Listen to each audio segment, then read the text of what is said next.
I don't know the specific story that has led you to pick out this book, friend. I doubt that you ever expected to be listening to a book on your place in the mystifying world of chronic pain and illness. I certainly never imagined I would write one. But the fact is that you're here. And that means that you and I have watched Plan A for our lives evaporate, replaced by Plan B, or Plan C, or some other letter terrifyingly deep in the alphabet. I want to start by telling you I'm sorry. I'm sorry that this is the path you must walk. I'm sorry you have to watch your loved ones suffer. I'm sorry that you suffer in 100 often unseen ways as well. One day, a couple thousand years ago, Jesus was asked by a lawyer what he considered to be the most important commandment given by God. Love God with all your heart and love your neighbor as yourself, he said. That sounds so simple, doesn't it? But we know from our experience that simple commands often prove to be the hardest of all to follow, even in the best of times.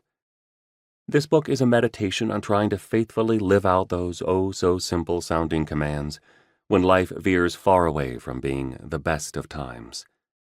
How do we love God when He, in His providence, has allowed life-altering pain and illness into our loved one's life? And how do we love our loved one well when they are wrestling with their whole world being turned upside down? If you're there, my hope is to offer you encouragement through this little volume.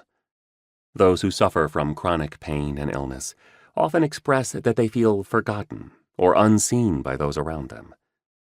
I'm grateful that more resources are becoming available to support those whose bodies feel deeply the sting of the curse. But for every person whose life is crumbling due to chronic pain or illness, there is at least one other person who loves them and must wrestle, too, with the reality of their own lives turning out very differently than they expected. If your life has been changed and disrupted by the suffering of someone you love, this book is for you. I can't say I'm an expert on everything you've gone through and are going through. There are many whose lives are more difficult than mine. But I hope we can walk together for a little while on this path and encourage each other. Watching my own house burn down. I am by vocation a counselor and professor. I specialize in caring for individuals and families caught in cycles of abuse and trauma.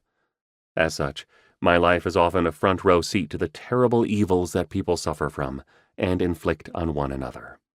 I've often thought that counselors and firefighters have a lot in common.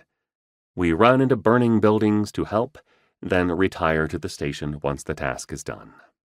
But this book doesn't come from that professional place.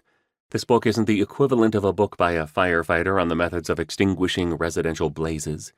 It's a meditation from a firefighter who has watched his own house burn down and been unable to stop it.